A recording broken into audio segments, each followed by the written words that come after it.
Halo teman-teman, kembali bersama Akademi Ali Arkam. Kita masuk ke dalam sesi kedua dari sejarah mitos nirkekerasan. Kali ini judulnya adalah Abolisionisme Pasifis, Gandhi dan Tolstoy. Ya, teman-teman, kita pada sesi ini sedikit banyak membahas tentang Gandhi, tapi juga bersentuhan dengan beberapa pemikir lain, misalnya seperti Tolstoy. Nah, kita masuk ke dalam yang pembahasan yang pertama dari pemberontakan Sepoy ke nirkekerasan Gandhi. Ya, Sepoy seperti yang kita bahas di pertemuan pertama, ya mungkin semacam kenil ya, milisi-milisi lokal yang direkrut oleh tentara kolonial Inggris ya di India itu. Awalnya mereka memang milisi atau tentara yang direkrut untuk melayani kepentingan kolonial, tetapi pada tahun 1857 meletus sebuah pemberontakan yang dibawakan oleh Sepoy ini, akan tetapi gagal. Dan di dalam pembahasan itu Losurdo menulis dengan cukup detail ya bahwa pemberontakan ini gagal, dan tentara-tentara Sepoy ini kan memang adalah eh, orang Hindu ya, orang India, orang Hindu. Mereka dipaksa untuk bahkan menjilat darah para mayat ya yang terbunuh di dalam perang gitu. Dan ini sebuah satu bentuk humiliasi dari tentara Inggris terhadap orang-orang India ya gitu. Nah, ini yang terjadi di tahun 1857, pemberontakan bersenjata oleh Sepoy gitu. Nah, kita tinggalkan pemberontakan Sepoy, kita masuk beberapa tahun kemudian, jadi tahun 1907. Di sini Mahatma Gandhi memuji Henry Thoreau ya, yang sempat kita singgung di pertemuan pertama, sebagai ahlinya pembangkangan sipil yang menjadi salah satu manusia terbesar dan bermoral yang pernah ada di dalam sejarah Amerika, karena memang kiprah dari Thoreau ini yang pasifis, yang tidak mengedepankan satu perlawanan kekerasan gitu.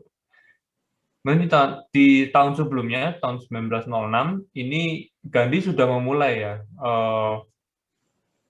mendirikan satu asosiasi perlawanan pasif ya, kalau di dalam bahasa Inggrisnya Passive Resistance Association, yang kemudian hari dikenal sebagai Asosiasi Satyagraha.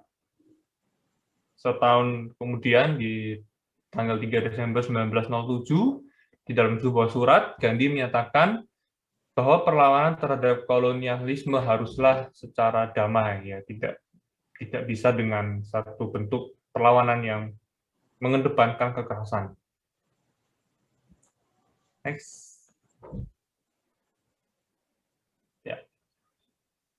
Kita masuk ke dalam bagian yang selanjutnya ya, kekerasan di hadapan perang Inggris ya.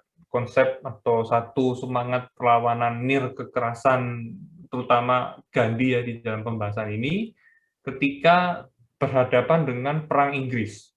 Ketika ada peperangan yang diinisiasi oleh tentara Inggris. Di sini cukup ambigu ya, ketika satu sisi Gandhi menyerukan satu perlawanan terhadap kolonialisme secara pasif, ya, tidak mengangkat senjata, namun di sisi lain Gandhi justru menyanjung kehadiran orang-orang India di dalam tentara Inggris ketika pemberontakan Boxer ini meletus di Cina. Jadi memang ambigu sekali. Ketika satu sisi dia anti kekerasan, di sisi yang lain dia menyanjung kehadiran orang-orang India di dalam tentara Inggris. Selain itu, Gandhi menyelamati juga kemenangan Jepang atas Rusia. Bahkan 3 tahun setelah PRA berdiri, ia tetap merayakan kemenangan Jepang. Jadi ya, perang Jepang-Rusia ini tentulah bukan tanpa pembunuhan, tanpa banjir darah dan seterusnya. Ya tentu perang adalah perang. Dan Gandhi di sini ambigu, dia merasa bahwa kemenangan Jepang ini adalah satu kemenangan atau bentuk ya satu apa ya kebaikan atau lebih atau kebangkitan kulit berwarna kira-kira gitu. Di sisi lain, anehnya Gandhi bersikap antipati terhadap pemberontakan orang-orang Zulu di Pulau Natal di Afrika sana atas kolonialisme Inggris. Sangat ambigu sekali. Nah, saya kutipkan satu pernyataan dari Gandhi. Ia berkata demikian, "Saya tidak punya masalah apapun dengan orang-orang Zulu. Mereka tidak menyakiti orang-orang India. Aku meragukan tentang pemberontakan itu sendiri. Aku percaya bahwa kerajaan Inggris ada demi kesejahteraan dunia." Jadi, di satu sisi dia anti kolonial, dia ingin membebaskan India dari kolonialisme Inggris. Di sisi yang lain, justru Gandhi menyanjung atau memuji-muji kehadiran keberadaan kerajaan Inggris. Next.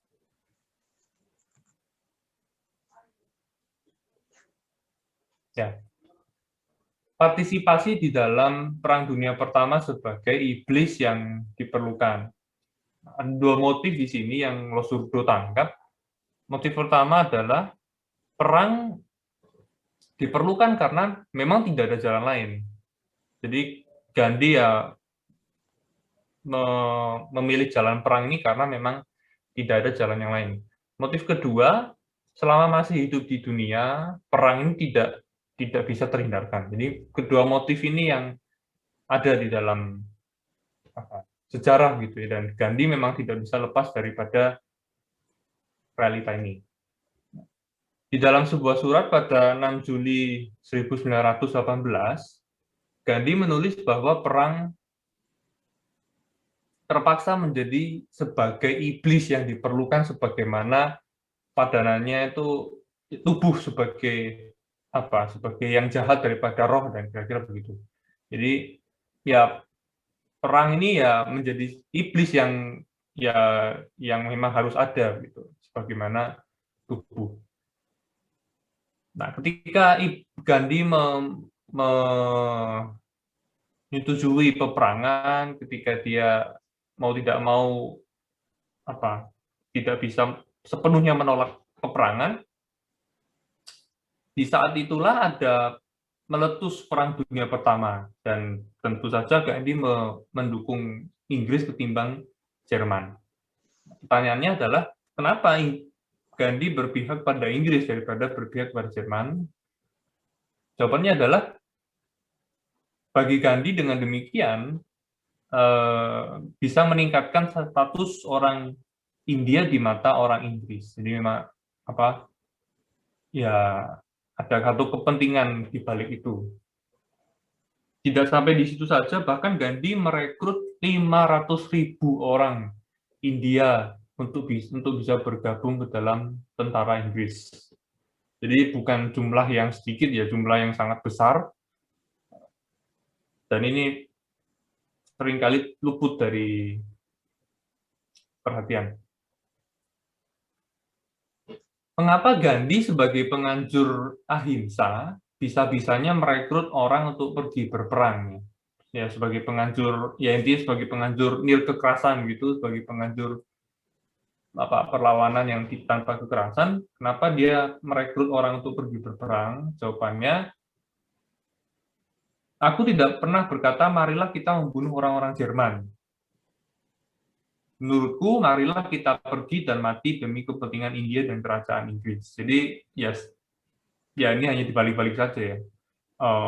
Kita tidak membunuh orang-orang Jerman, kita pergi berperang untuk mati demi kepentingan India dan kerajaan Inggris. Padahal dalam pertempuran tidak ada prajurit yang tidak membunuh. Next. Ideologi perang menurut Gandhi. Perang diizinkan dan silakanlah untuk berperang, orang-orang ini silakan pergi berperang, asalkan itu tugas, ya sebagai satu bentuk penugasan dari atasan kepada bawahan kira-kira gitu. Bagi masyarakat India, pergi berperang adalah hal yang mudah, bukan murah gitu ya. Typo di sana. Karena baik Muslim maupun Hindu, kami adalah orang-orang yang beriman penuh pada Tuhan. Kami memiliki kepekaan yang besar akan tugas penugasan, dan karena itulah mudah bagi kami untuk menjadi volunteer atau orang yang memang menyerahkan diri untuk bisa pergi berperang. Jadi memang terlihat lagi satu sikap Gandhi yang ambigu ya. Satu sisi dia near kekerasan, sisi yang lain dia mempersilahkan adanya perang. Dan perang di sini adalah perang yang membantu Inggris, membantu kerajaan Inggris. Nah, dengan membantu Inggris berarti mempertahankan India dan merebut martabat India yang hilang karena kolonialisme Inggris. Next. Partisipasi dalam perang dan promosi rasial. Gandhi memang berpihak pada perlawanan near kekerasan dan memang dia yang menyerukan satu gerakan itu, tapi di sisi lain perlawanannya tidak pernah menyentuh titik krusial gitu. Tidak pernah ada meletus satu gejolak sosial yang memang sangat penting sekali karena memang perlawanannya tanpa kekerasan. Mengapa demikian? Gandhi ingin mengangkat martabat orang India dan menjadi sama seperti orang kulit putih. Nah, jika dengan kekerasan, maka tujuan Gandhi ini tentulah tidak akan tercapai. Bagaimana mencapainya? Ya orang-orang India ini haruslah memberikan diri bagi Inggris. Ya pertama mereka masuk ke dalam ketentaraan Inggris dan mendukung Inggris di Perang Dunia Pertama, kemudian pemberontakan di daerah-daerah kolonial lain seperti tadi di Zulu dan seterusnya. Jika mendesak Inggris dengan kekerasan, ya tentulah tidak akan ada kemerdekaan. Perjuangan anti kolonial di India dan invensi tradisi nir kekerasan. Resistensi anti kolonial bermula dari protes yang sebenarnya bernada religius dan kultural. Gandhi mengasosiasikan kekerasan dengan penaklukan, perbudakan, rel kereta, industri, permesinan, urbanisasi, dan penghancuran tradisi pedesaan. Jadi kekerasan ini definisinya begitu luas sekali ya, bahkan sampai industri ini diidentikan sebagai kekerasan. Bahkan aktivitas perlawanan ini melebar sampai menolak pengobatan dan modernitas barat. Jadi sangat terlalu luas sekali ya definisi akan kekerasan itu sendiri sehingga sangat kabur gitu. Dan salah satu contoh melawan itu adalah gerakan diet vegetarian ya. Karena dengan cara inilah India ini dianggap lebih bermoral daripada Barat orang-orang Barat yang mengonsumsi daging merah atau daging yang mengandung ada darahnya. Jadi bagi Gandhi dengan cara vegetarian ini kita lebih bermartabat, lebih bermoral, lebih baik daripada orang-orang di Barat. Gitu. Next. Dominasi dan klaim superioritas moral nir kekerasan. Jadi kalau di dalam perlawanan nir kekerasan ini kita melihat nada yang lebih cenderung ke arah moral, spiritual, dan seterusnya. Kecenderungan beberapa pemikir pasifis selain Gandhi juga melihat kaum tertindas mereka ya, kelompok yang tertindas ini sebagai kaum yang mengemban superioritas moral. Jadi Gandhi, Leopold Senghor, Martin Luther King, sampai Hu Hongming yang ada di Cina, melihat bahwa kaum yang tertindas, kaum mereka ini sebagai kaum yang punya superioritas moral, yang lebih baik daripada moralitas penindasnya, jadi ya orang-orang Barat. Kalau di Cina, barangkali juga bisa ini Jepang ya yang sudah sudah terkena modernisasi Barat. Selain itu juga tentang gender ya.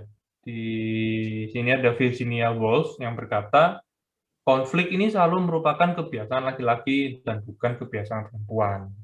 Memang ya konflik ini bukan kebiasaan perempuan, ini hanya sebuah sejak dulu adalah konfliknya laki-laki. Kemudian mencari legitimasi untuk menuntut suatu pengakuan yang menampilkan diri sebagai wujud superioritas moral yang bersih dari penindasan dan dominasi. Ya menganggap kelompoknya ini sebagai kelompok yang punya moralitas yang lebih baik lah daripada penindasnya. Next. Nah, terakhir kita sedikit berbicara kaitan Gandhi atau irisan Gandhi dengan Tolstoy. Sebenarnya tidak terlalu banyak yang bisa dibahas di sini karena memang tidak terlalu banyak pembahasannya.